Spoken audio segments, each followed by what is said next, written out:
She says she like my hair. I mean, your head. I know my story may be different from your story. It's all going to be different, so I'll let you roll. Okay, we'll take 20 minutes trying to figure out what's somebody just jump in. My experience, I was married 26 years, and I started losing. Oh, I apologize. Yeah. You told me and I started losing my hair. I think it was after I started a little bit thinning when I had my daughter. And then after I had my son, it looked like it came worse. I mean, literally, if I rubbed my hair, my hair would come out in my hand. So I knew I was losing it. Then I started hiding.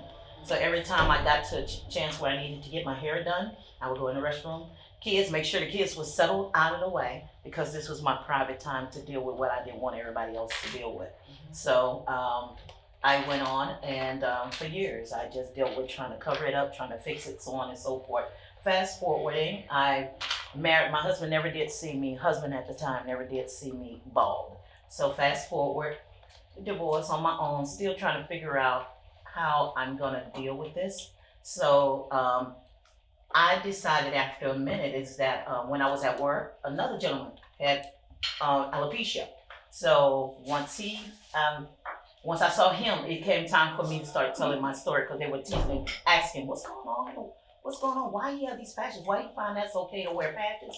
They didn't understand alopecia. So that gave me strength to just say, you know what, not only do I need to educate them, I'm fighting it as well. So I told them, what he has is alopecia, and he's fighting it. So fast forward, as I mentioned, earlier, I came to work and I said, you know what, I'm gonna come to work, told everybody at work, it's gonna be a different woman, but it's just me. No one, they didn't hire anybody new. It'll be me, but I'll be bald.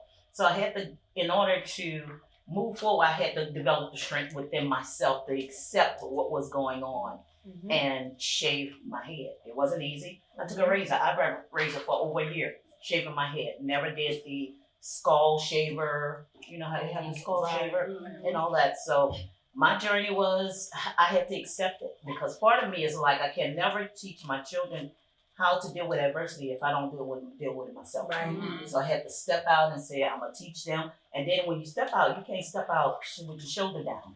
You got to step out high, because it's a big change. It's nothing you chose, but you have to stand in it, live in it, and that's what happened. And I just had to learn to deal with my truth, live in my truth.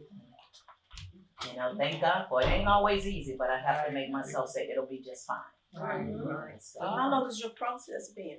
I would say my process has been over 10, 15 years. Okay. And I've known the thinning, but to really say what I'm gonna do now, because I had the male pattern baldness, and so it was no more trying to cover it here and there. 15, 20 years, had to deal with it, and then even my daughter said, Mom, I'll pay for the shots and for you to get surgery. Baby, you could give me that money. But I'm not going to waste it on doing all that. Right. And I had to really say it. So this doesn't come back. We've been talking about that too. Right. Your hair doesn't come back. But that's really emotionally disturbing. It's disturbing. I mean, we passed it now, but it still was a journey. I cried about it. And it also messes with your self-esteem. Yeah. And your femininity. That's right. Yes. Because when I had hair, I had dreadlocks all the way at the back of my lower part of my back. And I was always known as a fashionista. I always was into fashion, and and I ride motorcycles. So I was able to hide my baldness through bandanas, and then I would make up my face to match my bandana, and I would go out and everybody would be waiting to see, you know, how she gonna be dressed today, or how the bandana and the makeup. I'm gonna pull up. I'm gonna roll up. But they never knew that I was going back home and stripping out the makeup and stripping off the bandana and seeing the baldness that I had. So did you go into So I was doing double. I was living two different lives. Okay.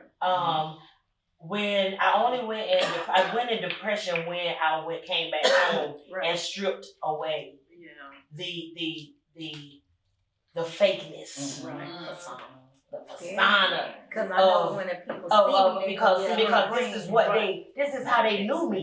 Right. And how dare me to go out looking like how I looked when I was in the house. I decided to go bald because I was so afraid to go to the salons, to let the customers see me, the real me.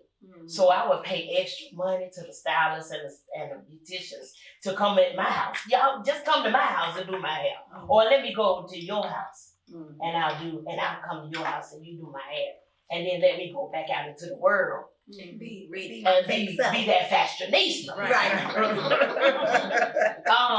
They started counseling I was inconveniencing them because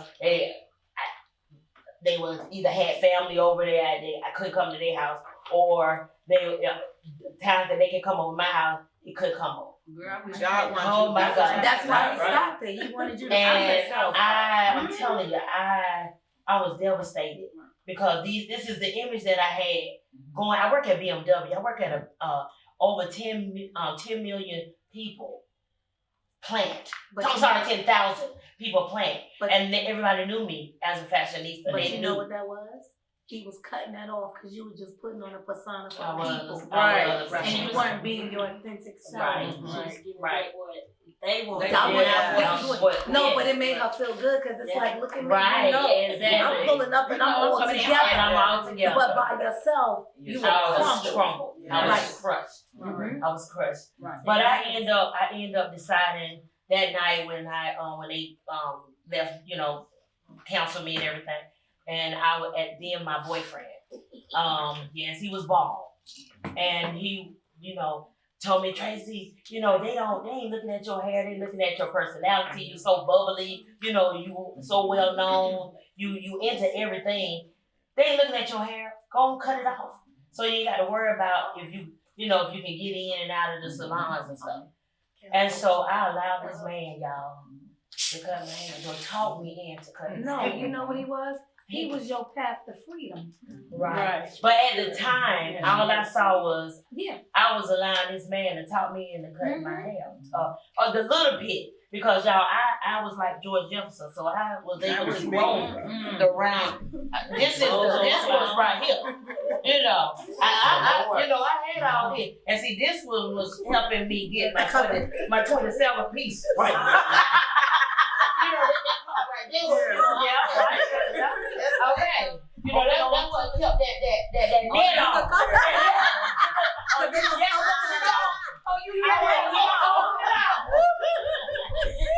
But I allowed that man, y'all. I allowed him. But at the time, and I ended up cutting. But see, the good thing is now you are even on the cover. I am on the magazine. International. See how this led God led you, whatever the breaking is. Yes. God has led you to that model. Yes, I am now a model, international model. I'm a she queen to me. I just recently been crowned the African fashion for peace. Out of Nigeria. Never been in no pageant. Never. It was just my face. I remember when that was going on. My face was out there, Yes. and the people answered. Well, aren't you glad you did that? What about you? Well, I've always had problems with my hair. I always had short hair growing up. And so my hair fell out in the crown, like you said, George Jefferson, bows on the crown look, whatever you want to call it. But in 2018, my daughter was diagnosed with Hodgkin's lymphoma. And so she got sick and she had to do chemotherapy and her hair fell out. So for me to be free, I supported her, you know. So I ended up cutting my hair. I was married, like you were saying, Sheila, and he did never see my hair because I was ashamed. I would always do my hair in the bathroom and then tell him, could you line me up in the back, you know, to help me out. But I would never see let him see the ball. But when I cut my hair, he was saying like, it's about time, finally. Yeah. So he knew. He knew, but I just was ashamed and scared. So going forward, I've just been free, you know, dealing with a lot of other healing issues. Praise God that God is working with me. But other than that, my low self-esteem is no longer there. I'm not ashamed. And it isn't arrogance, it's a beautiful thing. Yes. And I'm just so grateful to just be a part of you wonderful ladies. It's just a blessing and an honor. Well, what about you? We didn't hear from you. Well, I've always had alopecia from, I think my mom said when I was younger, because my dad had it. And so when I was like a sophomore in high school, my hair, I didn't have hair from that point. And yeah, they did the wigs and all of that kind of stuff, but everybody thought I had cancer, but it wasn't cancer. Right. And so my mom's like, okay, my daddy told me, don't be no actor, just go on out there with it. And you know, I'm from Chicago, so I've always worn the bald head in Chicago. Because they accepted us up in Chicago. Right, down here in this country state, down here in Georgia. What they say to me, baby? Well, the thing it was, when I moved here, I went to a job interview and I wore a wig and the lady I accepted the job. But then when she noticed that something was wrong, so I went in there with a bald head and she's like, well, we can't hire you because you are a risk to our insurance. And I was like, okay, well, why you say that? And she said, because you have cancer. I said, you telling me I have cancer or you asking me do I have cancer? Wow. So I went back 2 months later with a wig on for the same job, the same lady, went before the whole office and pulled my wig off and gave it to her and told her, I do not accept your job. I know that's right. And from that point on, my kids be telling me, Mom, you gotta tone it down because you just too straightforward. I like it. Oh yeah, cause see, my dad always told me, you'll never be an actor. So I can't just make it look like a beautiful flower. Can't make it look pretty. You don't have a poker face, do you? I have no poker face. I have no stupidity. Well, let me tell y'all about the final experience that gave me the grace to move forward. I was known for wearing fancy hairstyles. And I wore mohawks and all that for about 15 years. Led a whole revolution with that. Women all over the country, especially women in clergy, because you have those labels. Yeah. But at any rate, my hair started thinning. I could feel something itching up there, but I thought, how we had a weave to get that comb to go down through there. So, but nobody said anything to me about it. But I started noticing this thin patching up here. My mother, my father, beautiful hair. My mother's 91 and still have a head full of gorgeous hair. Nobody in my bloodline that I knew about, But, so I went to one of the top specialists. And that day, she had come in and taken a head. She got a scalp sculpture from my scalp. And they sent it off. And when she came back, and the way she said it was just so evil, in my opinion. No sympathy, none of that. And then, how stuff be in slow motion. She came in with her hair bouncing in the hair. And I'm looking at her hair. It looked like her hair was doing this. Made it worse. She bouncing in the hair. And so when she came in there, she says, well, I got your test results back. And your hair is not going to grow back. That's just the way she said it. Cold, no sympathy, nothing. So I started to cry. And I says, nothing y'all can do. Is it any kind of surgery or anything? Because I wasn't ready to be bald. Right. And she says, no, there's nothing we can do. So I'm crying in here. And she says, well, those are your results. And when you get yourself together, they'll see you out. Oh. See, she probably got slapped. Right. And she God turned her knows little not to skinny see. behind out and walked back out the door. And you know, the devil made me see that hair moving, bouncing and behaving. And she never looked back at me. So I had to get myself together because the people in the office know me and all that stuff. And I said, well, now, Lord, these people gonna go in my medical records too. I'm sure they did, but they don't know self. I think I done heard somebody. They best make sure I don't dig into it. That's right. The folks that they told, I know they told them. But anyway, I made it to the car and I just collapsed. And I called my husband. And he just said, you just come on home. And when I got home, my husband says, look, I'm going to cut your hair. My husband cut my hair. But I went to that prayer room. That's your power room. Yes. And the devil said, what are you going to do now? And I says, I am not my hair. And I'm not going to be crippled by this. But I was still in the units because I had, by then had wigs made and everything. Got 150 wigs, I literally do. And one Sunday I was in the pulpit preaching. And the Lord said, come out of your unit. I said, Lord, I just, you know, how you would say to the Lord, you better get away. Right. So what?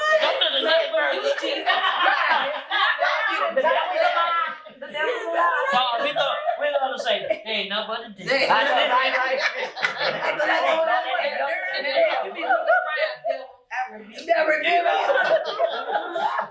So that Sunday, I know the voice of God when I hear it clearly.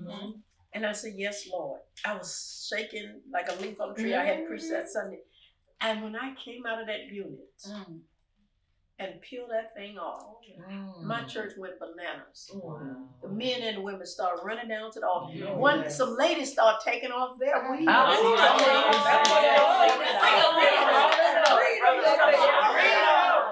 And so men started inboxing me about their hair. They said, I have alopecia, Tanda Canion. Thank you so much. I have a little piece up there to shave it off. All kinds of things like that. So it was men and women that was saying that. And it went viral. It really did. And I've been ever since, you know, just going on with it. Ever since And it's been gorgeous. well, thank you, darling. Gorgeous. Thank you. And I have been free. And can you imagine the money I've saved? Yeah. To the salon. And I decided I'm gonna rock it out till I get ready. If I take a little put on a wig, I might do it if I want to. That's right. But you're confident in you. Yes, right. And it's not the high. There you go. Just, It's I not just doing want to high. I want to be so I want to be. You Not can like be 150 options. different people if you want. That's right.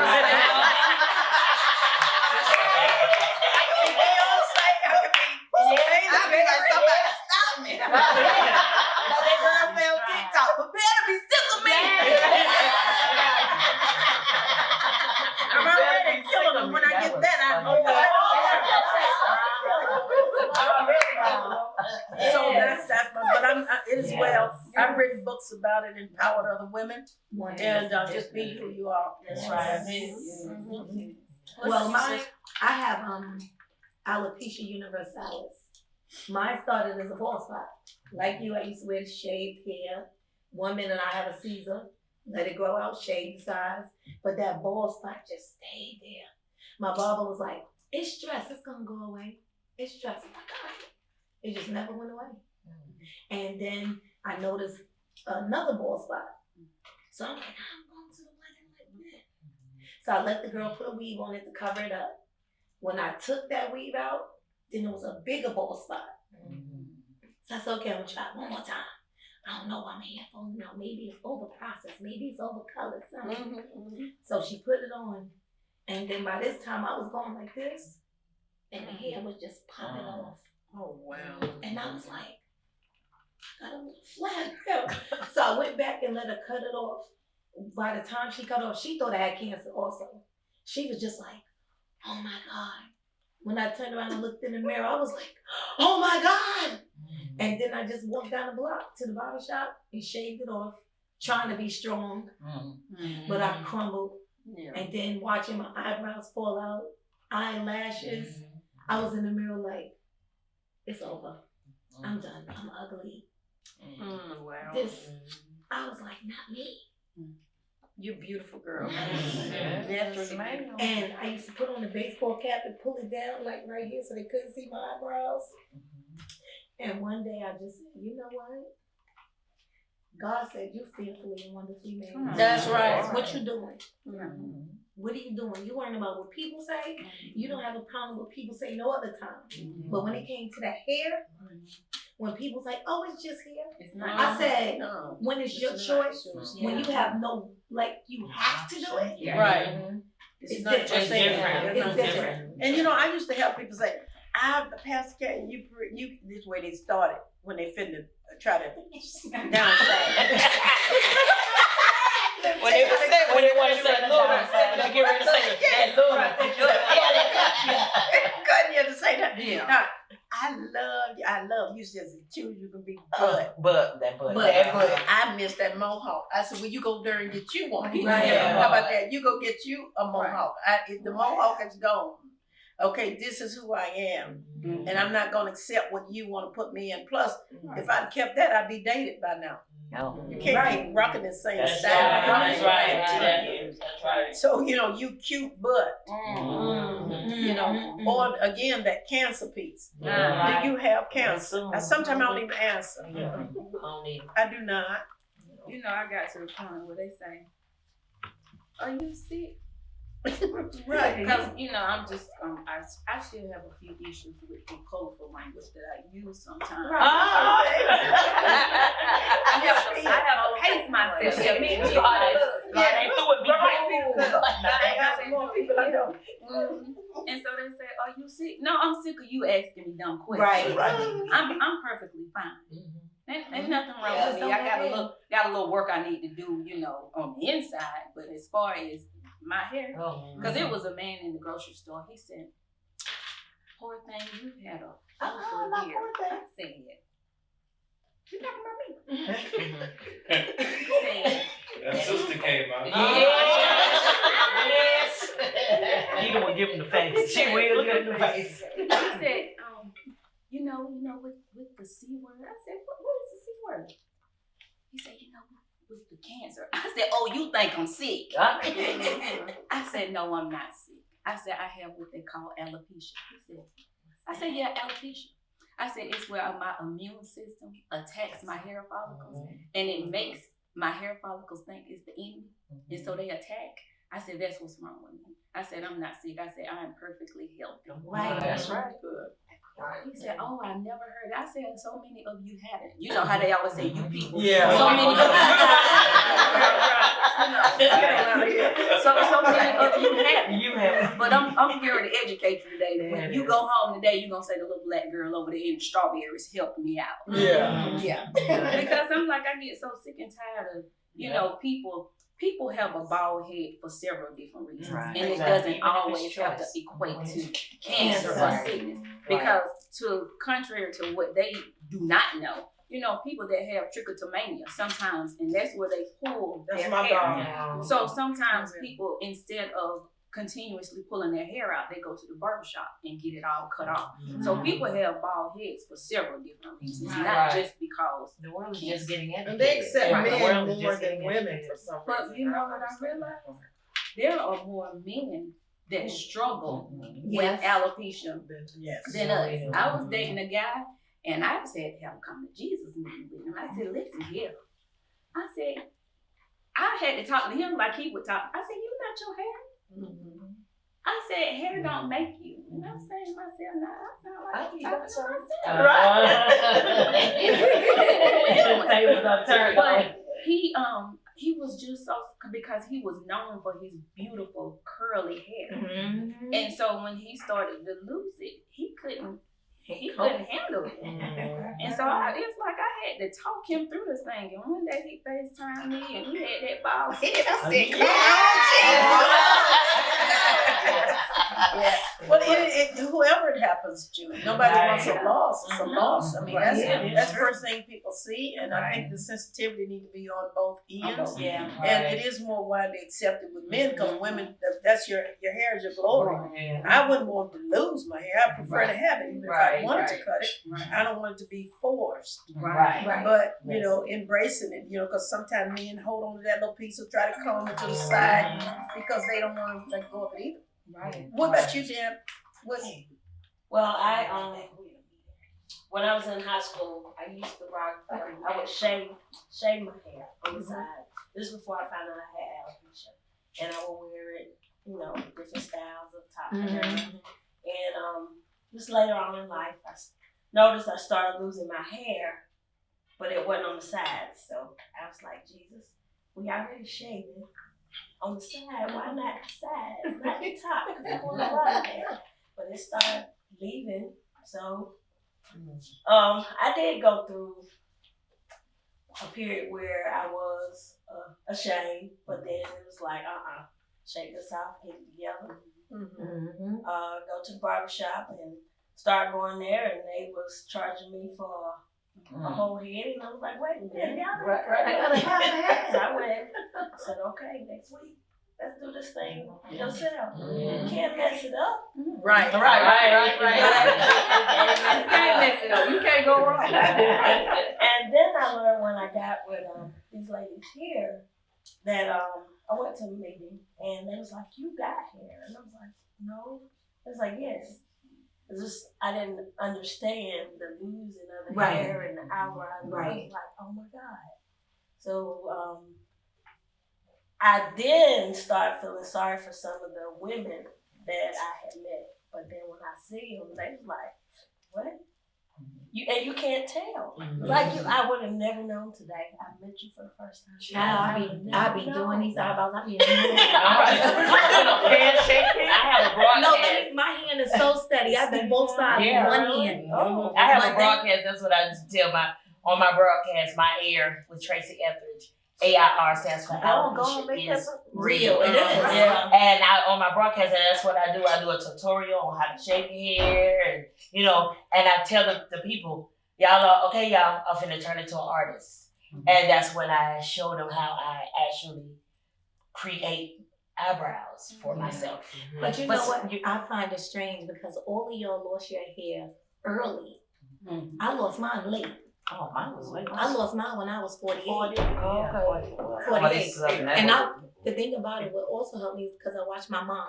My mom, two of my sisters, we all have alopecia. But they are not free. I was like, there's no way I could wear a wig in like 100 degrees. You can never go back though. I can't even go back. My mom said on the stand to go back. I don't think I want to go back. Very liberating. But when you're talking about educating people, and the thing is, sometimes when we get these weird looks and these weird questions, simply because they just don't know. Right.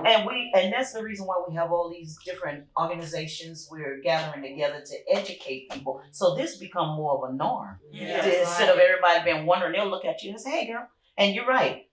I don't know about everybody, men love ball. Men love the ball. We also expose people who don't have the power to do that. That's why we educate. And because we went to an event, and like you said, the lady just took her hair off right then and there. And she came and did the whole parade with us. But that's what they need. They need those people to similar struggle to help them come out. No, just to know that you're not the only one. Right. You're not the only one, and it's not cancer. It's not. It's alopecia. You really healthy folks. That was my thing. You know, when I started doing my lives, and you know, I started doing my lives, and it was like my journey. You know, from me going to the doctor getting the blood work done, and to going having a biopsy. The day that they did the biopsy, I had no clue that they were going to do a biopsy. How did it feel? Was it painful? No, it wasn't bad. I mean, they numb my scalp. They just take a plug. Yeah, they numb my scalp, and then they cut a piece of my scalp, sewed me up, bandaged me up, and sent me out the door. And so, you know, and then when I got back, you know, they gave me my results. But, you know, I started doing my live, and, you know, I was wanting to help somebody else because, you know, our tests is a testimony. It's for somebody else. It's not really for us. And the thing that we often try to hide is the thing that God wants to use. And so, you know, I was doing my lives, and you know, you always got that one cousin. So he asked my mama. The Keisha them. No, this was Michael. He said, why Keita telling her business on Facebook? I told Mama, I said, well, the next time you see him, tell him be glad I ain't telling his business on Facebook. It's my business. And my business has now become kingdom business. Because what I'm going through is going to help somebody else. And so it not only helped somebody else, it helped me, because the struggle was really real for me, because as a hairstylist and a cosmetology instructor, I battled. Because, you know, here I am, I'm hiding under these wigs and I'm good. But now it's time for me to expose what I'm going through. You know, how are my students going to accept me? You know, how are my clients going to accept me? But to God be the glory, my clients love me. I think me living in my truth now, I have gained more clients than me living in my truth than I ever did when I was not. You know, and even the administration, I had so many issues with the administration till finally I gave them their school back. Because every day it was something. But I think the director of the school, she could not handle a bald head instructor. They had never seen anything like that. And so then it became, what the students say, you got an attitude. I'm the same person that I was when I was hiding up under these 27 pieces. I'm the same person. But see, what you can't handle is my boldness. You can't handle me being proud. You know, you can't handle me walking with my head held up, my shoulders squared back, still knowing who I am. That's the problem. Because when I would wear the head wraps, I would get so many compliments on my head wraps. But then when I would take my head wrap off and just wear my bald head, then it was an issue. And I'm like, you know, you don't get any compliments about your bald head. Oh, your scalp pretty. No, you don't get that. Well, I know you do have a pretty head. Thank you. But even if you don't, whatever it is, it just is. Again, we're weighing in on the opinions of people, which has to be the lesser of the values. It has to be what you feel about yourself. Ignorance is a part of society. I just ignore it. I choose every day, and you really get tired of it. It's frustrating sometimes. And you know, I still have my moments where I really see a sharp haircut. All the time. But what do you all think about those? I don't know what it is called, but it's when you tattoo. Again, my son is a tattoo artist. Keep doing it. And I'm trying to talk him into doing it because he's an amazing tattoo artist. But I don't know. I mean, is that painful? It would probably be. I wouldn't do it. I mean, for me. Why you wouldn't do it? Because it would be to fade. Like your eyebrows. They said you would have to keep doing it. Yeah, you have to keep doing it over and over again because I have a lot of tattoos and they fade after a while. So, but don't you have to do that with your brows too? No, I pencil my eyebrows in. Once they start to fade. Excuse me. So that once mine start to fade, I pencil mine in. Okay. But everybody have to make their own call. Right. As long as you're educated about it and it is something, because what you don't want to do is to say, I'm able to do it, but I'm not going to do it because somebody else think I should not do it. See, that's the thing that we're dealing with now. We got to step into our own truth. And if that's something that you've been like, man, I just really want to try, give it to the Father and then just do it. And then just keep yourself educated. But you don't have to get a tattoo unless you want to, because they do have them to where you can just put them in your head and last with just temporarily, and then you can take it and it'll come off. Well, what about the what they call the male? I don't want to say toupee, but the male weave. Yes. What about that? Anybody have to think about that? I'm not putting anything. What is that glued on your head? Yeah. That's just like it's just like a 627. So some of them are glued, and like some of the different companies, they make it where it's kind of like a suction cup. Yeah, they suck to the head. and they wrap it down. They roll it down to your head, and it's kind of like it seals, kind of like a suction cup. Oh wow!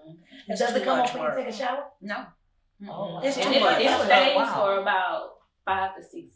That's like you doing your nails. After a minute, you gotta go have it redone. Yeah, you gotta have it redone. Still gotta get a feel. That's a lot of money. Still gotta get a refresh. Yes. That's and a lot of money. like the hair club for men, you know, those units are very, very expensive. Yes. Hair So club. the units. Oh, I seen that. Yeah, The commercial yeah, about all Yes. that. Yeah, it was something. Yes, They were no, taking no. hair from them No. somewhere else. No. But what I will say about them, for like children that suffer with alopecia, they but they have to go through the process. So they have to go to the doctor. They have to get like a medical prescription. They will give them units up until they 18. Yeah, they can't Right. start doing that. Right, because I had it when I was younger, and my mom, because in the summer when I was at home, I didn't wear wigs. I've been a kid, but my uncles always told me, "Your mama really shaped your head." So now we talk about it. Hey, I'm better than you, buddy. Why you keep your head so shiny? Hey, Have y'all seen? Because I can't. Cause I'm sure thinking about them. It's just a new phase, But have y'all seen them temporarily? Talking about the baby hair. The baby hair. Did you see how I put the glue I just want to do it one time. Well, this girl had a wrap. She had that. I want a wrap. I just want with that. I want my bald head. I baby hair. Don't do it, sis. Don't do it. Don't do it. Like Halloween. No. Other than that, I want to do it one time. Like devastation, conversation, phone deal, something one time. Let me tell you something. But you don't want nobody saying you don't have no friends because somebody should have told you. I don't know if it's a baby hair. I'm like a photo. Go ahead and photo shoot. She didn't live. See, right. We told. Girl, we gotta get out of here. This is what you want to do.